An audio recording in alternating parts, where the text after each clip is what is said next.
Selamat pagi. Hari ini kita akan membaca satu bagian firman Tuhan dari Matius 13 ayat 44. Saya bacakan bagi saudara.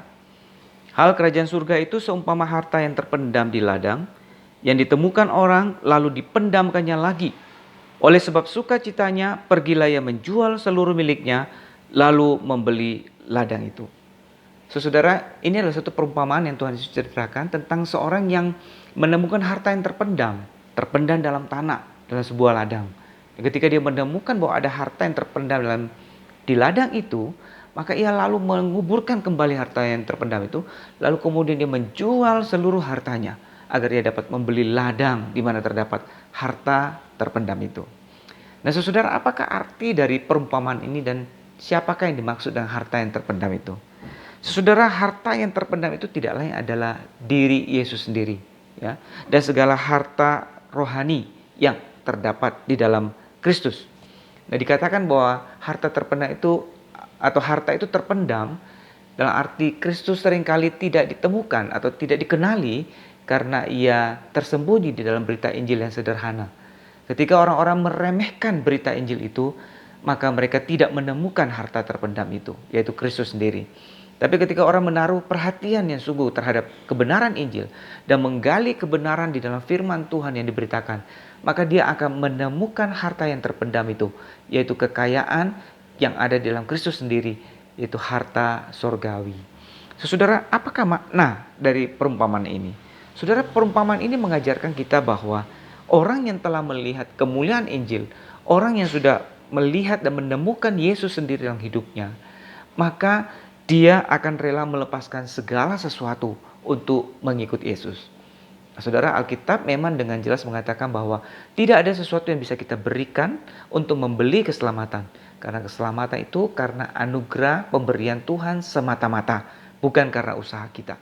Tapi bagian firman Tuhan ini, perumpamaan ini mengingatkan kita bahwa orang yang sudah melihat kemuliaan Injil, yang sudah menemukan kemuliaan Kristus, maka dia akan rela melepaskan segala sesuatu untuk mengikut Yesus. Karena dia sudah melihat harta yang sangat mulia yang ada di dalam Kristus, yaitu hidup yang kekal, sukacita yang kekal, dan segala berkat rohani yang ada dalam Kristus. Tidak ada sesuatu apapun yang dapat mengalahkan ataupun menyamai harta sorgawi yang ada dalam Kristus ini. Apa yang dunia bisa berikan hanyalah bersifat sementara dan sangat terbatas. Tapi harta sorgawi yang Kristus berikan, yang ada dalam dirinya adalah sesuatu yang bernilai kekal, yang selalu ada di dalam seluruh kehidupan kita bahkan sampai dalam kekekalan. Sehingga jelaslah harta yang terpendam itu, harta sorgawi itu jauh lebih berharga. Lalu saudara, kita melihat bagaimanakah respon orang yang menemukan harta yang terpendam itu.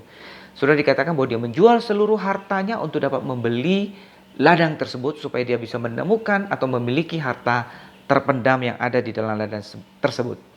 Saudara, ini menggambarkan sikap orang yang sudah bertemu dengan Kristus, yang sudah melihat kemuliaan Kristus dan harta sorgawi yang ada dalam diri Kristus.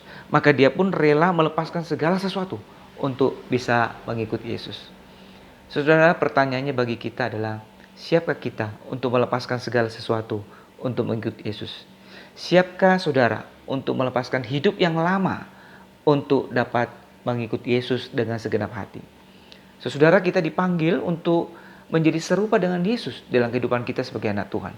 Dan untuk menjadi serupa dengan Yesus, seringkali Tuhan mau kita melepaskan hal-hal yang lama, kebiasaan yang lama, yang bisa menghalangi kita untuk menjadi lebih serupa dengan Kristus.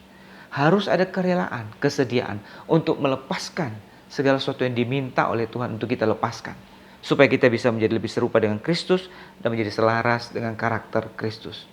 Saudara, memang proses ini tidak mudah dan seringkali menjadi satu pergumulan. Tapi ketika kita mengingat bahwa harta terpendam itu yang sudah kita lihat, yang sudah kita miliki, yang sudah kita temukan, jauh lebih berharga dari segala hal yang harus kita lepaskan itu, maka kita termotivasi, kita terdorong untuk rela, untuk siap melepaskan segala sesuatu untuk mengikuti Yesus.